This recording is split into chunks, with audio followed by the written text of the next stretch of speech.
My dear students, this is the third class from the section Computer Network. In this section, I will tell you some important points such as the difference between the packet switching and the circuit switching and few terms and technology that are used in computer network and that is necessary to know. So now starting with the first topic, that is the difference between the circuit switching and packet switching. As in my first lecture, I had already told you about these two switching techniques, that the circuit switching and packet switching. Now I am going to just brief about these two switching techniques. In the circuit switching, there is a dedicated path is required between the sender and the receiver. Before starting the communication, the path is established and the path is remain established during the whole transmission, and after the transmission the path is terminated. While in the packet switching, the data is first being break in different packets, and each packet contain the address of the receiver and the sender and the packet number, and they are sent via various paths from the sender to receiver. At the receiver and these packets are collected and formed the message again. So this is the basic technology of the circuit switching and the packet switching. Now there are few points in which I am going to explain about the difference between the circuit switching and the packet switching. Now starting with the first point. In the first point, it is saying that the circuit switching reserves the required bandwidth in advance, where packet switching uses bandwidth as and when required by the packets to be transmitted.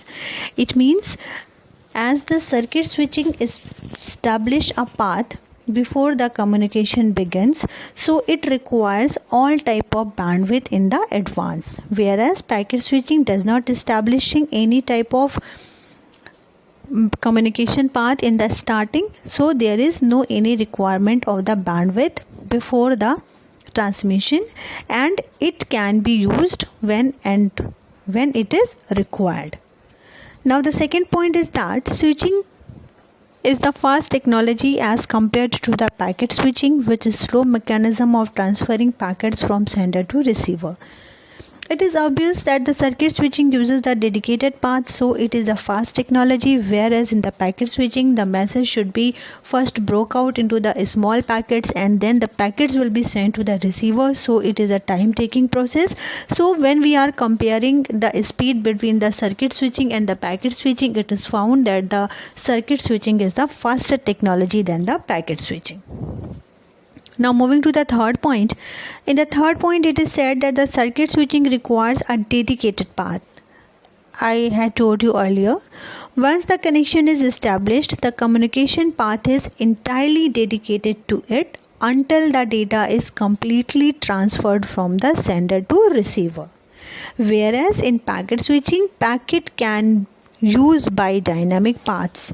So it is simply means that when you call someone via a particular phone line, there is a connection is established between the sender and the receiver, and via those connection the data is communicated from the sender and the receiver. So there is a dedicated path between the sender and receiver, and the circuit switching use this dedicated path to transmit the data. Whereas in the packet switching, what is going to be held? The data is first break out into the small packet, and then these packets sent to the receiver via using the various communication path as and when required. Now moving to the next point. In circuit switching, if the path is overloaded, the call is blocked and communication is delayed, but in packet switching, packets are allowed to different path. Means if we are trying to connect a dedicated path, or when we are calling someone, and if that particular communication channel is busy, we always get a busy tone, means the network is not available at that time, and so on. But when we are using packet switching, so what does packet switching happens? In the packet switching, packets are allocated to the different path, means if one particular channel is busy or there is traffic, so the packet will acquire any other path to move to the receiver end. I am saying again and again that when you are calling someone, it does simply means that the telephone calls is the best example for the circuit switching. Now moving to the next point, circuit switch network are used for the phone calls and the packet switching used for network data handles that I told you earlier. The next is packet switching is more efficient because the cost of the link is shared by many users. Why shared by many users? Because the packets are sending by different paths from one sender to the receiver. In the next point it is told that in circuit switching the communication message is sent unbroken. Means when we are talking to someone directly, it is not possible to break the message into different packets and then send it to the receiver. So the whole message is sent unbroken. The message is received in the same order as it is originally sent. Means the way I am talking to someone, I am communicating to someone, the receiver will receive the data in the same manner. Whereas in packet switching, the message is broken into the small packets and then the message is randomly sent to the receiver. At the receiver end, according to the packet number, the data is rearranged and the complete information is reformed at the receiver. So these are the difference between the circuit switching and the packet switching. Now moving forward, now this topic is about the advantages of the computer network. So I had earlier told you about what is computer network. So what is computer network? A network of a computer means a interconnection of the network is called the computer network, in which two or more than two computers are connected with each other in order to share information, in order to share resources, in order to transmit data from one place to another. Then this type of network is called the computer network. So now if we are creating a computer network, then there may be some advantages will be there. So what are the advantages of the computer network? Now starting from the first one is that a resource sharing. So what is a resource sharing? Means the primary use of the network is to share among users, programmers, applications, data and peripheral devices connected to the network irrespective of their physical location. Means I want to give you an example that when you were in your computer lab, you can see that there is one printer or more than one printer is attached with the systems, and if we are giving the print option from any of the system, we are able to take out the print from that only printer. So this is possible because there is a network is established between the computers and the printer available in the lab. Now moving forward, the next point is improved communication. So if more than one computers are connected with each other, so the communication between those computers are the reliable and secure, so that it saves our time and offers easy communication methods. It is possible because when we more than two computers are connected with each other, it is possible to take the data from one computer to another computer without using any USB device, any CD device or any other types of devices. The next is a reduced communication cost. Means the sharing resources also reduce communication cost. Means if we are sharing any type of resource, then the cost will also be reduced. For example, that I had given about the computer lab, there is only one printer is required if there is no much amount of data to be taken printout. So with the help of a single printer, there are more than one computer can take their printouts. The next is a reliability of the data. That the means of reliability is the taking backup of the data if more than one computers are connected with each other and the data is distributed among the computer system. So if any computer become crash or any other issues will happen, then the data is reliably safe on any other computer, so the data can be recovered. So there is no loss of data. Next is central storage of the data. Means if we are connecting a network, there may be a server. So in the server, the files can be stored and can be shared and made available to each and every user in an organization. So what if there is centralized storage of data? The data is available for every user. Now moving forward, here is some basic terms about the network. So now starting with the first one, that is the nodes. So when we are creating a computer network, we will have to follow certain type of architecture. There are basically two type of architectures available. First is client server architecture and second is peer-to-peer architecture. In the client server architecture, there are some nodes and one server. The server is that computer that is more powerful than the nodes. Means the server has the more capacity of storing the data, most processing capacity as compared with the nodes. So nodes are the computers that are work as a client with the server, and they are attached with the network, and they are seeking resources from the server. And for at the server end, the server has all the data, all the hardware and the software resources on the network, and the server serves the requested of the nodes.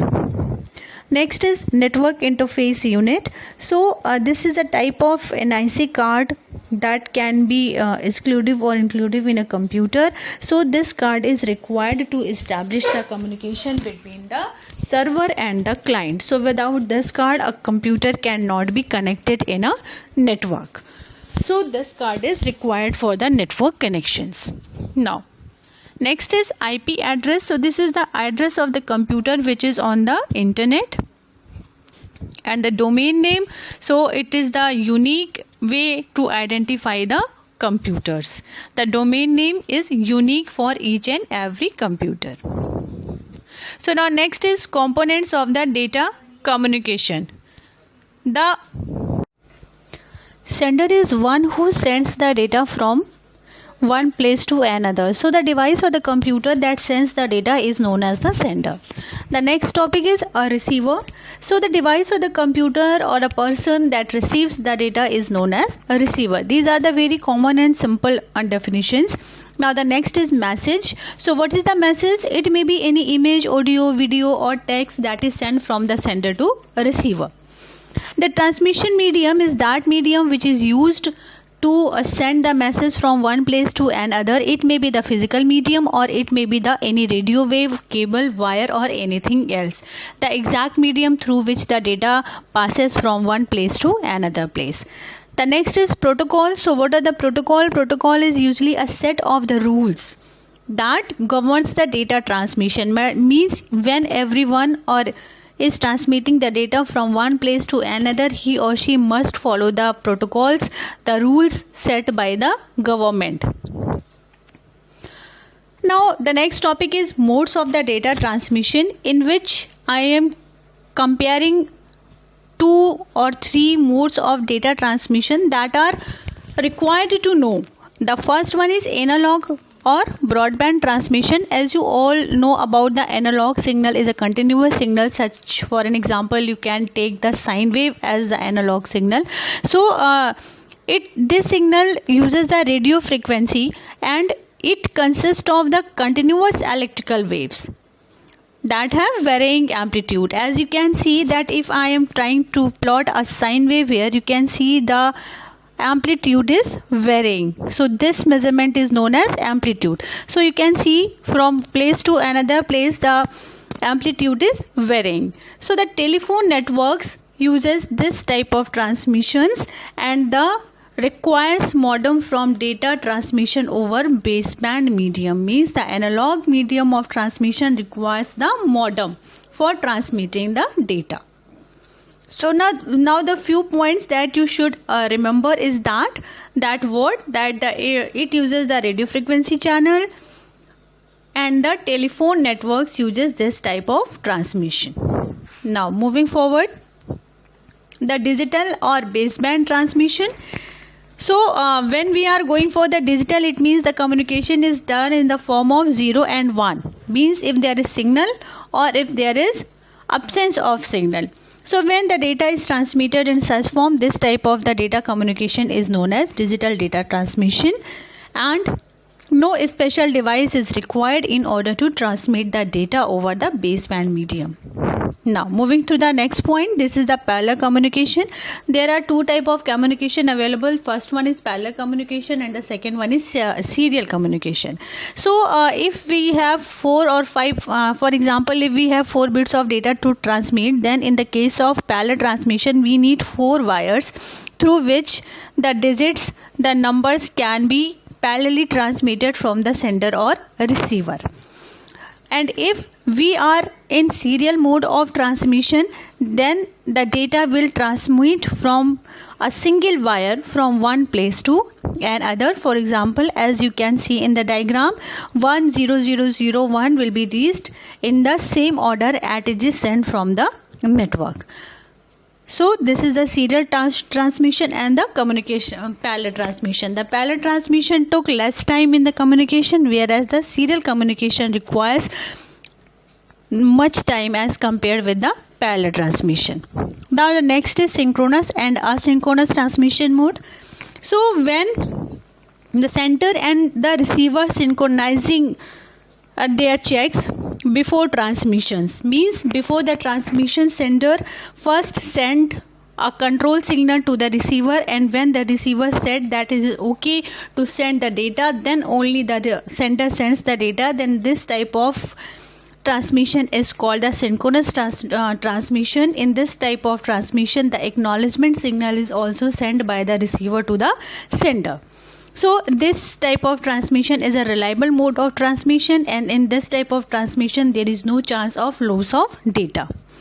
Now moving to the next topic, that are the advantages and disadvantages. The advantages of the synchronous mode is that it is faster, and it is costlier and complex setup required, which means first you have to send the data to check the availability of the receiver, and after the data transmission the receiver will send the acknowledgement data. So it is a complex setup.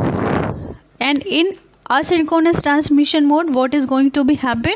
The data is preceded and succeeded by a start bit and a stop bit respectively. No synchronization is required. So it means there is not the reliability of the data, that the data will reach at the receiver end in a time. So in this type of transmission there can be loss of data. Now moving forward, I am going to discuss about the technologies in the internet, that how it evolves and the various facilities are being given to the users. So now starting with the very first technology, that is 1G technology, and now most of us are using the 4G technology, and 5G technology has already come. So it is very interesting to learn something about the 1G technology. So what is the 1G technology? You have to learn few basic points about this technology. The first point is that the 1G technology uses analog telecommunication. Second, it was introduced in 1979 and the early to mid 1980s. And next, or the third, that the 1G technology was the analog signal. So these are the three basic points that you have to know about the 1G technology. The first of all, it is analog communication. The network was completely analog on that time, and it was introduced in 1979. Now moving to the next, that is the 2G technology. So the 2G technology has main points, that it provides three primary benefits over their preceders. That is 1G technology is that it starts the data services for the mobiles. Means we are now able to send the SMSs, plain text-based messages, and the 2G technology enables the various mobile phone networks to provide the services like MMS, picture messages, etc. So now moving to the next technology, that is the 3G technology. So in this particular technology, the transfer rate of the data rises, and it's about 144 kilobits per second, and it has some various options also, like as 3.5G, 3.75G, that also provides mobile broadband access of the several megabytes per second. So it can be applied to the wireless voice telephony, mobile internet access, fixed wireless internet access, video calls, and mobile TV technology has become evolved nowadays. Now moving forward, that is the 5G technology. So this technology provides, in addition to the visual voice and other services of 3G, mobile broadband internet access, for example to laptop, with wireless modems to smartphones and to other mobile devices, and the speed of the data transmission is rises as compared with their previous preceders. So it also supports the 3G television and cloud computings, etc. And what is the 5G? 5G is a wireless technology, and in this technology the delivery rate of the data becomes the gigabytes per second, and it is the peak of the data speed. So ultra low latency means the timing of the data sent and the receiving of the data is very less, and it is a reliable database, higher performance, and many other facilities also given by the 5G technology. And through this particular chart you can learn the comparison between the 2G, 3G, 3.5G and the 4G technologies. So this is all about today's session, and in this session we had learned about the some basic terms and technology about the internet and the difference between the packet switching and the circuit switching. Thank you.